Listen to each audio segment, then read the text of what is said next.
વિદ્યાર્થી મિત્રો, આજે આપણે રોલનો પ્રમેય, મધ્યકમાનનો પ્રમેય અને તેને આધારિત જે સ્વાધ્યાય 5.8 છે તે ભણીશું. એટલે આપણું આ વિકલન નામનું પ્રકરણ પૂરું થઈ જશે. પછી થોડા જે સારા ઉદાહરણના ગણવા લાયક દાખલા છે તે આપણે સોલ્વ કરીશું અને ત્યારબાદ નવું પ્રકરણ ચાલુ કરીશું. તો આજે આપણે શરૂઆત કરીએ છીએ રોલના પ્રમેયથી. તો રોલનો પ્રમેયનું વિધાન જાણીએ, પછી એનો ભૌમિતિક અર્થઘટન જાણીએ. તો રોલના પ્રમેયમાં મુખ્ય 3 શરતો છે. પહેલી શરત કે આપણું ઓરિજિનલ વિધેય f from A B to R આવું આપેલું છે. ઓરિજિનલ વિધેય f from A B to R છે.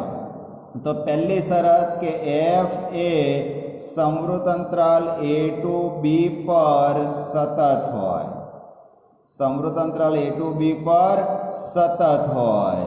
બીજી શરત એફ એ વિવૃત અંતરાલ એ ટુ બી પર વિકલનીય હોય.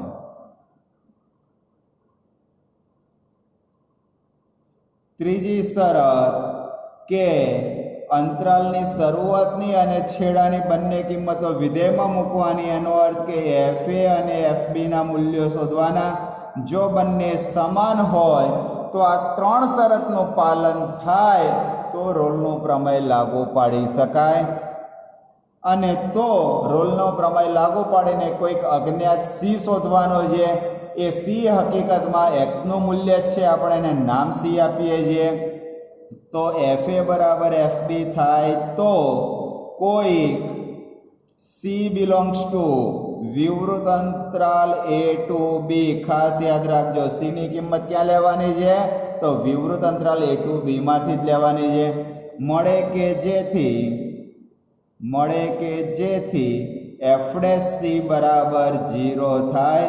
એટલે એફ નું વિકલિત 0 થાય એવું સ્વીકારીને, એટલે કે આ શરત સ્વીકારીને આપણે સી ની કિંમત આ અંતરાલમાં આવતી હોય તેવી જ કિંમતો લઈશું. અને સી એ હકીકતમાં એક્સનું જ મૂલ્ય કહેવાય. આપણે એને નામ સી આપીએ છીએ. જેમ એક્સમાં દ્વિઘાત સમીકરણ હોય તો એના બીજ આપણે આલ્ફા અને બીટા એવું કહીએ, પણ મૂલ્ય તો એક્સના જ કહેવાય. તો એ જ રીતે અહીંયા આપણે સી શોધીએ, મૂલ્ય તો એક્સનું જ કહેવાશે. હવે આ રોલના પ્રમેયમાં જ્યારે દાખલામાં કીધું હોય કે રોલનું પ્રમેય ચકાસો અથવા લાગુ પાડો, તો આ 3 શરતો ચકાસવી પડે. અને જો આ 3 શરતનું પાલન થાય તો આનો ઉપયોગ કરીને આપણે અજ્ઞાત સી શોધવા જવું પડે. અને કયો સી સ્વીકારવાનો? તો જે વિવૃત અંતરાલ એ ટુ બી માં આવેલો હોય તે જ. તો સૌ પ્રથમ કે એફ એ સમવૃત્ત અંતરાલ એ ટુ બી પર સતત હોય. તો આપણે દાખલાઓમાં કઈ રીતે ખબર પડશે કે આ જે રકમ આપી છે, આપણું વિધેય આપ્યું છે, એ સતત છે કે અસતત? તો જ્યારે આપણે એક ઉદાહરણ લઈએ કે એફ એક્સ બરાબર, ધારો કે આવું આપ્યું હોય 1/x² - x. તો છેદમાં અવયવ પડતા હોય તો અવયવ પાડીએ, અત્યારે x કોમન મળે છે એટલે 2 અવયવ થયા, x અને x - 1. હવે જો f નો છેદ 0 કરવો હોય તો x ની કઈ કિંમતો લઈ શકાય? તો x 0 લઉં તો એ છેદ 0 થશે, અને x 1 લઉં તો પણ છેદ 0 થશે. એનો અર્થ કે x બરાબર 0 અને x બરાબર 1 માટે f વ્યાખ્યાયિત નથી. કેમ વ્યાખ્યાયિત નથી? તો વિધેયનો છેદ 0 થઈ ગયો. છેદ 0 થાય એટલે વિધેય વ્યાખ્યાયિત ના થાય. તો f ક્યારે અવ્યાખ્યાયિત થાય છે? આ ઉદાહરણમાં 0 અને 1 માટે. તો 0 અને 1 આગળ f અસતત છે એવું કહીશું. બાકીના બધા મૂલ્યો માટે f સતત છે એવું કહેવાય. તો એવું કહી શકાય કે f એ બધે જ, એટલે વાસ્તવિક સંખ્યાનો ગણ r, પણ આ બે કિંમતો સિવાયની કિંમતો એટલે માઇનસ ગણમાં 0 અને 1 આગળ સતત છે એવું કહેવાય. તો ફરી મિત્રો, પહેલી પ્રોપર્ટી ચેક કરવી હોય તો કઈ રીતે ચેક થાય? તો આપણે વિધેય f પકડવાનું. જો વિધેય f માં છેદ 0 થાય છે કે નહીં એ ચેક કરવાનું. જો હા, તો x ની કઈ કિંમત માટે છેદ 0 થાય છે તે નક્કી કરો, અને એ કિંમતો આગળ વિધેય અસતત થશે. બાકીની બધી કિંમતો આગળ વિધેય સતત થાય. એનો અર્થ કે f દ્વારા વિધેય સતત છે કે અસતત તેવું નક્કી કરતા શીખી ચૂક્યા. હવે આવી જ વસ્તુ f' માં જોઈએ. ક્યાં જોઈએ? f ના વિકલિત f' માં. ધારો કે f' બરાબર 1/x + 2 આવું પરિણામ છે. તો f' ક્યારે અવ્યાખ્યાયિત થાય? તો f' નો છેદ 0 થાય ત્યાં f' અવ્યાખ્યાયિત થાય. એનો અર્થ કે x બરાબર -2 આગળ f' વ્યાખ્યાયિત નથી. એનો અર્થ કે f એ x બરાબર -2 આગળ વિકલનીય નથી, બીજે બધે વિકલનીય છે. એટલે કે f એ r માઇનસ એકાકી ગણ -2 આગળ વિકલનીય છે. તો ખ્યાલ આવ્યો મિત્રો કે સતત કઈ રીતે ચેક થાય અને વિકલનીય કઈ રીતે ચેક થાય. f માં છેદ 0 થાય એ કિંમત માટે વિધેય f અસતત, f' માં છેદ 0 થાય એ કિંમત માટે f વિકલનીય નથી એવું કહીશું. બાકીની બધી કિંમત માટે સતત અને વિકલનીય છે એવું કહી શકાય. તો આપણે પહેલું પરિણામ સાતત્ય કઈ રીતે ચેક કરવું, બીજું પરિણામ વિકલનીય કઈ રીતે ચેક કરવું એ જોયું. ત્રીજી શરત તો બહુ સહેલી છે કે જે કંઈ પણ વિધેય આપણું fx આપ્યું એમાં આ બે કિંમતો મૂકવાની અને જો એ બંનેના મૂલ્યો સરખા થાય તો રોલનું પ્રમેય લગાડી શકાય. અને તો પ્રમેય લાગુ પાડીને આ પરિણામનો ઉપયોગ કરીને c ની કિંમત શોધવા જવાની. તો આ રોલના પ્રમેયની વાત થઈ. હવે એનું ભૌમિતિક અર્થઘટન જાણીએ. તો શું કહેવા માંગે છે રોલનું પ્રમેય એ જાણીએ. તો ધારો કે આ x અક્ષ છે અને આ y અક્ષ છે. કોઈ વિધેયનો આલેખ આ ટાઈપનો મળે છે, આપણે ઉદાહરી લીધું. ધારો કે આ કોઈ બિંદુ a છે અને આ કોઈ બિંદુ b છે. એનો અર્થ કે આ અંતર a જેટલું એટલે આ બિંદુ a, આ અંતર b જેટલું એટલે આ બિંદુ b થશે. હવે આડું અંતર a હોય તો ઊભું અંતર fa કહેવાય. તો એ જ રીતે આ ઊભું અંતર કેટલું થશે? fb થશે. તો આ બિંદુને આપણે a નામ આપીએ તો a ના યામ લખવા હોય તો afa થશે. જ્યારે આ બિંદુને આપણે b નામ આપીએ અને b ના યામ લખવા હોય તો bfb થશે. ક્લિયર? હવે આપણે ત્રણેય શરત જોઈએ તો આ અંતરાલ a to b થશે, આટલો પોર્શન. તો એટલા પોર્શનમાં અહીંથી તમે શરૂ કરો તો આલેખ ક્યાંય તૂટતો નથી અને આલેખ ના તૂટે એટલે વિધેય સતત છે એવું કહીએ છીએ આપણે. તથા આ બે પોઈન્ટ છોડીને એટલે આ ઊભી લીટી ઉપર નહીં, આ ઊભી લીટી ઉપર નહીં, વચ્ચે અહીંયા બધે જ f નું વિકલન અસ્તિત્વ ધરાવે છે. એનો અર્થ કે f એ વિવૃત અંતરાલ a to b પર વિકલનીય છે એવું કહી શકાય. તથા આ અંતર ઊભું f એ આ અંતર ઊભું fb બંને સરખા જેવા લાગે છે એટલે ત્રીજી શરતનું એ પાલન થાય છે એવું કહેવાય. તો હવે આના માટે રોલનું પ્રમેય લગાડી શકાય. તો કોઈક બિંદુ c ક્યાં મળવું જોઈએ? વિવૃત અંતરાલ a to b માં. એટલે આ બંને ઊભી લીટીઓના વચ્ચેના ભાગમાં કોઈક બિંદુ c મળવું જોઈએ. તો ધારો કે અહીંયા કોઈક બિંદુ મેં c લીધું તો ઊભું અંતર fc થશે. આમ ઊભું અંતર માપવું હોય તો આ બિંદુ c આગળ આપણે એની સ્પર્શક રેખા દોરીએ તો x અક્ષને સમાંતર થશે. મિત્રો આપણે જાણીએ છીએ કે x અક્ષને સમાંતર કોઈ પણ રેખા હોય તો તેનો ઢાળ 0 થાય. એનો અર્થ કે આ રેખાનો ઢાળ આપણને કેટલો મળશે? 0. હવે મિત્રો ઢાળ એટલે શું? તો એ સમજવા માટે આપણે ફરી પાછું એક સમીકરણ લખીએ. ધારો કે 2x - 3y + 5 = 0. શું લખ્યું? તો તમે જવાબ આપશો કે આ રેખા લખી છે. તો રેખાનો ઢાળ શોધવા માટેનું સૂત્ર આપણે ધોરણ 11 માં ભણી ચૂક્યા હતા કે ઢાળ બરાબર -a/b. a એટલે x નો સહગુણક તો -2, b એટલે y નો સહગુણક -3 એટલે આપણને ઢાળ 2/3 મળ્યો રેખાનો. હવે આ જે રેખા છે એનું હું x પ્રત્યે વિકલન કરું તો 2 અચળ x નું વિકલન 1 -3 અચળ y નું વિકલન dy/dx, એકલા અચળનું વિકલન 0, જમણી બાજુ તો 0 છે જ. તો અહીંથી આપણને 3 dy/dx બરાબર 2 મળશે, એટલે કે dy/dx બરાબર 2/3 મળ્યું, જે આના જેટલું જ થયું. એનો અર્થ કે dy/dx એ બીજું કશું નહીં પણ જે સમીકરણ આપ્યું હોય એનો ઢાળ દર્શાવે છે. તો ફરી એક વખત મિત્રો, dy/dx એટલે આપણે જે વિકલિત શોધતા શીખી ચૂક્યા એ શું દર્શાવે છે? તો જુદા જુદા વક્રના સ્પર્શકનો ઢાળ દર્શાવે છે. અને જે તમે છઠ્ઠા ચેપ્ટરમાં પણ ભણશો અથવા ભણી ચૂક્યા છો.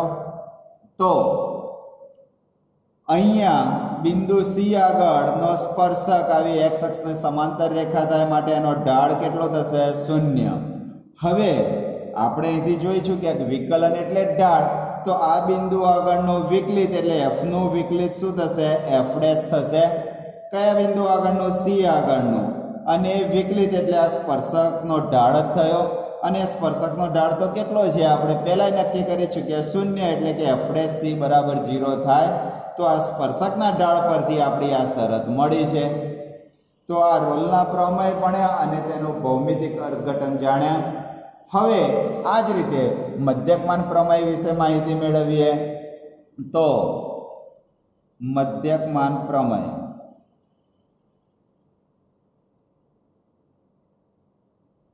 મધ્યકમાન પ્રમેયને મીન વેલ્યુ થિયરમ કહેવાય, એટલે શોર્ટમાં MVT કહીએ છીએ. શું કહીએ છીએ?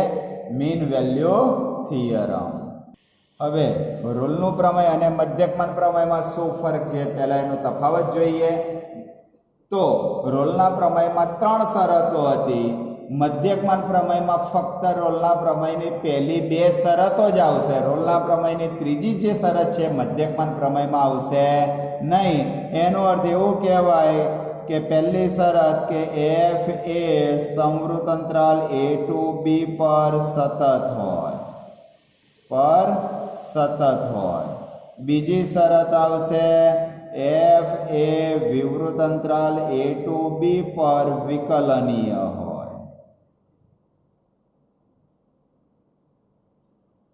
તો મિત્રો, આ સતત હોય ને વિકલનીય હોય કઈ રીતે નક્કી કરવાનું? તો આપણે રોલના પ્રમેયને આધારે જ રોલના પ્રમેયમાં જેમ નક્કી કરતા શીખી ચૂક્યા એ જ રીતે કે જો f માં છેદ 0 થાય તો એ કિંમતો માટે f સતત નથી.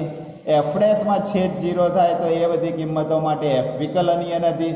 બાકી બધે સતત અને વિકલનીય કહી શકાય. તો રોલના પ્રમેયની ત્રીજી શરત f a બરાબર fb એ મધ્યકમાન પ્રમેયમાં આવતી નથી. એટલે અહીંયા માત્ર 2 જ શરત આવશે. અને આ બંને શરતનું પાલન થાય તો મધ્યકમાન પ્રમેય લગાડી શકાય. તો કોઈક c બિલોંગ્સ ટુ વિવૃત અંતરાલ a to b મળે કે જેથી રોલના પ્રમેયમાં એવું જ હતું, પણ રોલના પ્રમેયમાં f' c બરાબર 0 લખતા હતા. મધ્યકમાન પ્રમેયમાં f' c બરાબર f ઓફ આ બીજી કિંમત b માઇનસ f ઓફ અંતરાલની પહેલી કિંમત a ભાગ્યા b માઇનસ a આવું થશે. એટલે રોલના પ્રમેયમાં f' c 0 હતા, જ્યારે મધ્યકમાન પ્રમેયની વાત કરીએ તો f' c બરાબર fb minus fa અપન b minus a થાય. હવે આનું ભૌમિતિક અર્થઘટન જાણીએ. શું કહેવા માંગે છે? તો ધારો કે આ x અક્ષ છે અને આ y અક્ષ છે. પછી ધારો કે આ y બરાબર fx નો કોઈ આલેખ છે. આ બિંદુ a છે, આ બિંદુ b છે. તો આ ઊભું અંતર fa થશે. આ બિંદુ a, આ બિંદુ b, ઊભું અંતર fb થશે. તો આ બિંદુ b ના યામ લખવા હોય તો bfb થશે. જ્યારે આ બિંદુ a ના યામ લખવા હોય તો afa થશે. હવે અહીંયા વિવૃત અંતરાલ a to b પર અહીંયા કોઈ બિંદુ cfc લઈએ. cfc તો આ બિંદુ આગળની સ્પર્શક રેખા એ આ ટાઈપની રેખા થશે. તો CFC આગળની સ્પર્શક રેખા આવી થશે. એ x અક્ષને સમાંતર તો નથી, એટલે f' 0 તો ના જ થાય. તો કેવી થશે? તો a અને b ને જોડતી રેખાને સમાંતર થશે. તો આ સ્પર્શક રેખા કેવી થશે? બિંદુઓ A અને B ને જોડતી રેખાને સમાંતર. જો આ બંને રેખાઓ સમાંતર હોય તો તેમના ઢાળ તો સરખા થાય. આપણે રેખા ચેપ્ટરમાં 11માં ભણી આવ્યા છીએ કે જો બે રેખાઓ સમાંતર હોય તો તેમના ઢાળ સમાન થાય. તો પછી આ બંને સ્પર્શક રેખાઓ સમાંતર છે માટે એમના ઢાળ સમાન થાય. તો આ રેખાનો ઢાળ F' બરાબર આ રેખાનો ઢાળ એવું કહી શકાય. હવે આ રેખાનો ઢાળ શોધવો હોય તો આપણે 11માં જ ભણ્યા હતા બે બિંદુ આપ્યા અને ઢાળ શોધવો હોય તો બંને બિંદુના y નો તફાવત એટલે y1 - y2 અંશમાં, જ્યારે છેદમાં x નો તફાવત એટલે x1 - x2 એવું જાણી ચૂક્યા હતા. તો અહીંયા fb - fa લઉં તો છેદમાં b - a આવે અને જો fa - fb લઉં તો છેદમાં a - b આવે. વસ્તુ એકની એક જ છે. એનો અર્થ કે આ જે રેખાનો ઢાળ F' થયો જ્યારે આ રેખાનો ઢાળ fb - fa / b - a થાય અને બંને ઢાળ સરખા થાય એટલે કે F' બરાબર fb - fa / b - a એવી શરત મળશે. તો મિત્રો આ મધ્યકમાનનું પ્રમેય થયું. તો રોલનું પ્રમેય અને મધ્યકમાન પ્રમેયમાં માઇનર ડિફરન્ટ છે. રોલના પ્રમેયમાં 3 શરતો છે, મધ્યકમાન પ્રમેયમાં માત્ર 2 જ શરતો છે. હવે આનો ઉપયોગ કરીને આપણે સ્વાધ્યાય 5.8 ગણીશું જે ખૂબ જ સરળ છે.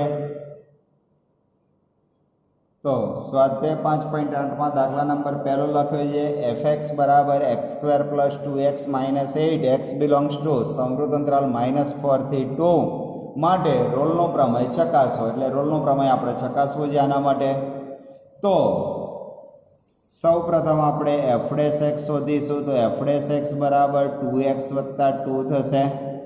હવે પહેલી શરત શું હતી? તો વિધેય સતત છે કે નહીં એ ચેક કરવું છે. ક્યાં? તો આ અંતરાલ ઉપર. તો આપણે જોઈ શકીએ છીએ કે fxમાં છેદમાં કશું ના હોય એટલે 1 સમજાય. હા, પણ પછી x ની -2 હોય તો છેદમાં 1 ના સમજાય, છેદમાં x² સમજાય. પણ અહીંયા તો કોઈની ઘાત ઋણ નથી એટલે આના છેદમાં કેટલા હશે? 1. તો છેદ કદી શૂન્ય નહીં થાય કારણ કે ગણિતમાં 1 બરાબર 0 તો શક્ય નથી. એનો અર્થ કે f નો છેદ 0 કદી થતો નથી. એનો અર્થ કે f એ r પર સતત છે એટલે f એ સમૃદ્ધ અંતરાલ -4 થી 2 પર સતત છે એવું કહીશું. હવે f' માં પણ છેદમાં તો 1 જ છે તો f' એ કદી અવ્યાખ્યાયિત થશે નહીં. એનો અર્થ કે f એ વિવૃત અંતરાલ -4 થી 2 પર વિકલનીય છે એવું કહીશું. હવે માત્ર ત્રીજી શરત ચકાસવાની રહે.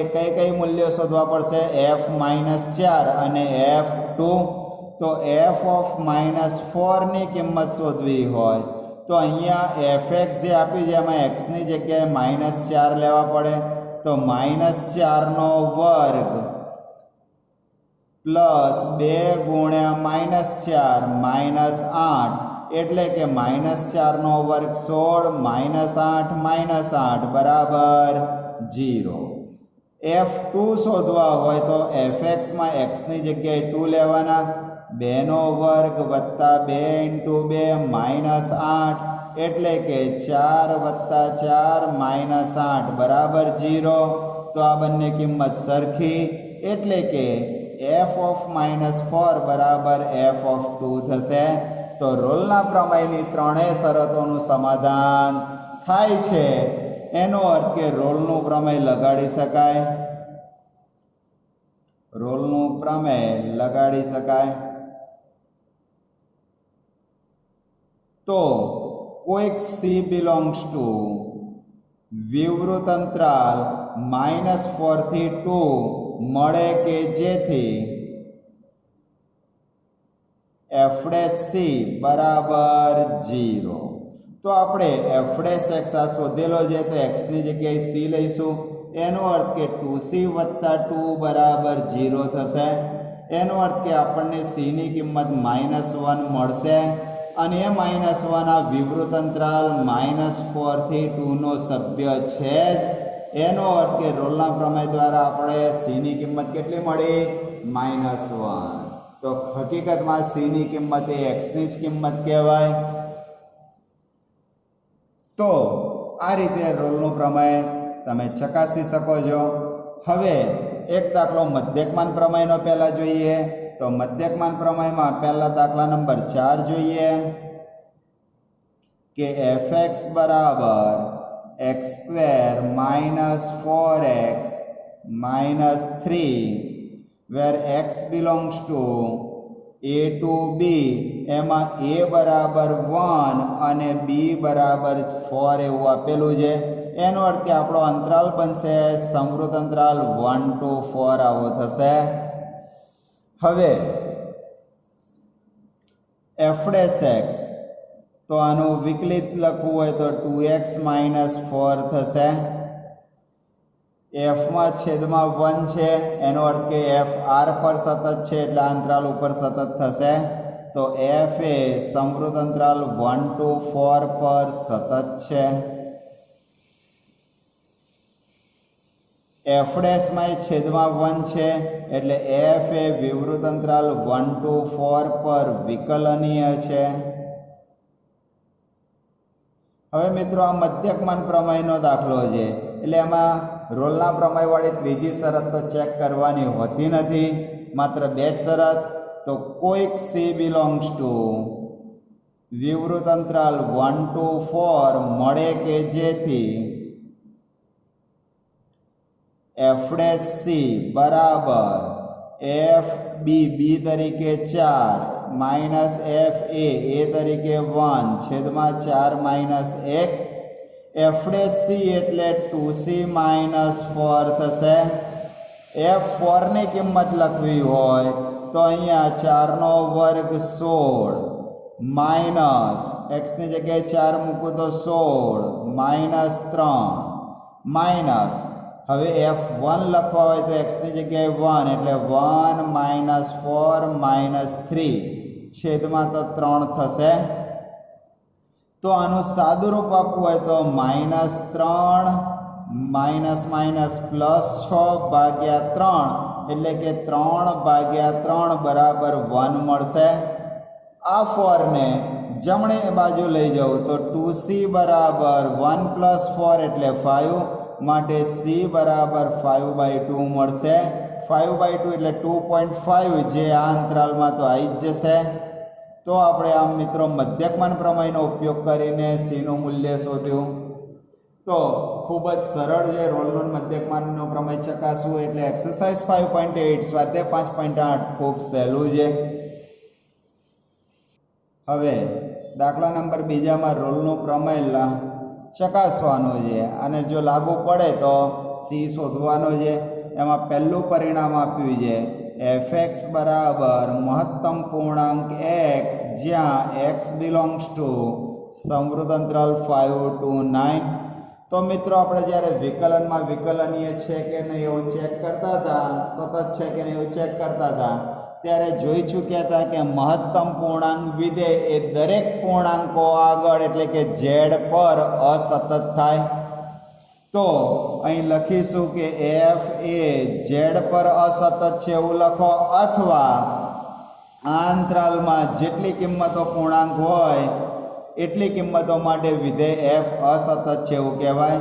તો f એ x બરાબર 5, 6, 7, 8 અને 9 આગળ અસતત છે. અને રોલના પ્રમેયની પહેલી જ શરતનું પાલન નથી થતું માટે રોલનું પ્રમેય લગાડી શકાય નહીં. તો અહીંયા લખી દેવાનો રોલનું પ્રમેય લગાડી શકાય નહીં.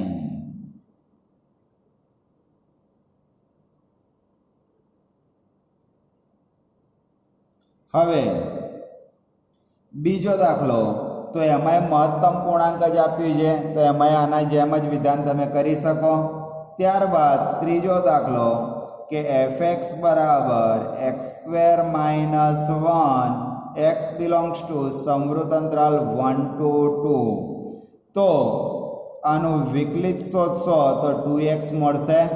તો મિત્રો જોઈ શકો છો કે આના છેદમાં 1 છે, આનાય છેદમાં 1 છે એટલે f એ સમૃદ્ધ અંતરાલ 1 to 2 પર સતત થશે. f એ વિવૃત અંતરાલ 1 to 2 પર વિકલનીય થશે. ત્રીજી શરત ચકાસવા જાઓ તો f1 કેટલા થશે? તો 1 નો વર્ગ 1 માઇનસ 1 0. જ્યારે f2 લખીએ તો 2 નો વર્ગ 4 માઇનસ 1 બરાબર 3. તો ત્રીજી શરતનું પાલન થતું નથી, માટે રોલનું પ્રમેય લગાડી શકાય નહીં. તો મિત્રો આ જ દાખલામાં મધ્યકમાન પ્રમેય એપ્લાય કરવાનું કીધું હોય તો મધ્યકમાન પ્રમેયમાં વિધેય સતત અને વિકલનીય તો હોવું જ જોઈએ. તો પહેલા દાખલામાં f અસતત હતો એટલે ત્યાં મધ્યકમાન પ્રમેય ના લગાડાય. તો બીજા દાખલામાં એવું જ હતું એટલે બીજા દાખલામાં પણ f અસતત હતું એટલે મધ્યકમાન પ્રમેય ના લગાડાય. ત્રીજા દાખલામાં મધ્યકમાન પ્રમેય લગાડી શકાય. કેમ? કારણ કે ત્રીજી આ શરત મધ્યકમાન પ્રમેયમાં તો આવતી જ નથી.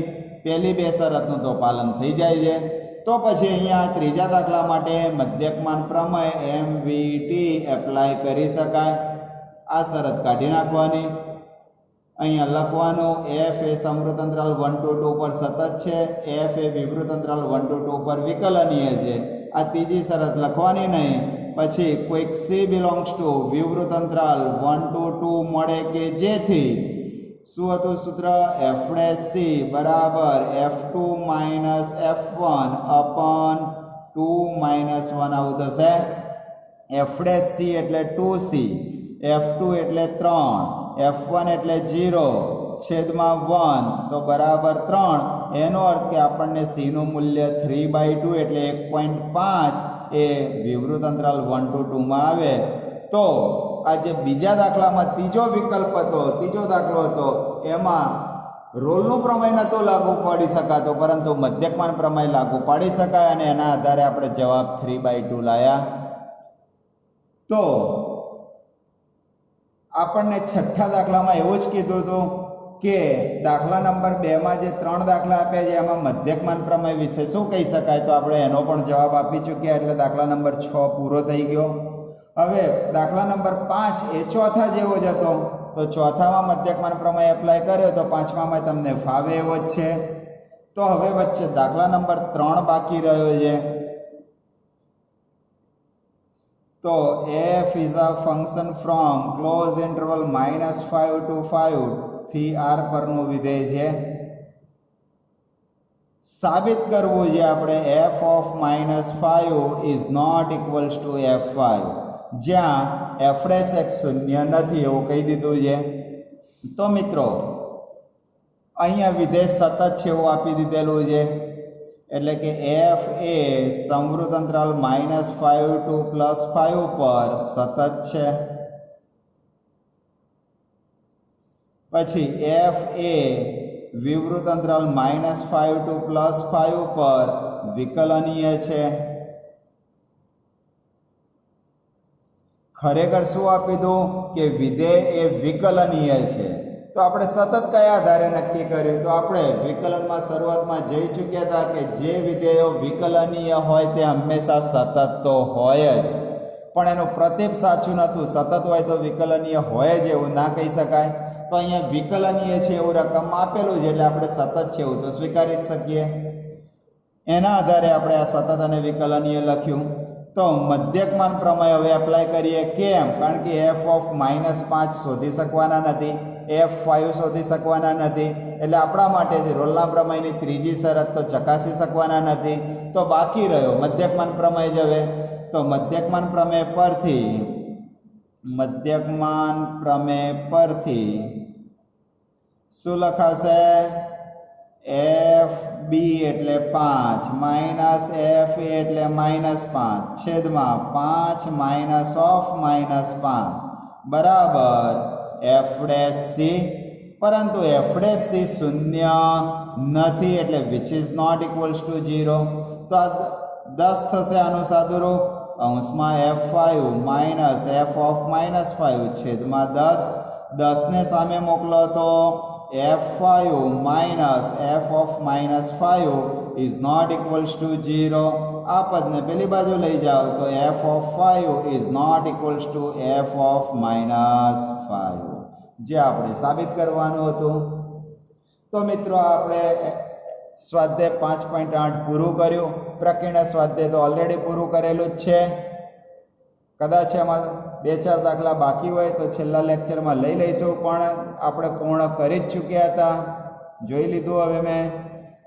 તો હવે નેક્સ્ટ લેક્ચરમાં વિકલનના જે સારા ઉદાહરણ હશે એ આપણે થોડા સોલ્વ કરાવીશું તમને, અને પછી બાકીના ઉદાહરણ તમે જાતે ચેક કરી લેજો.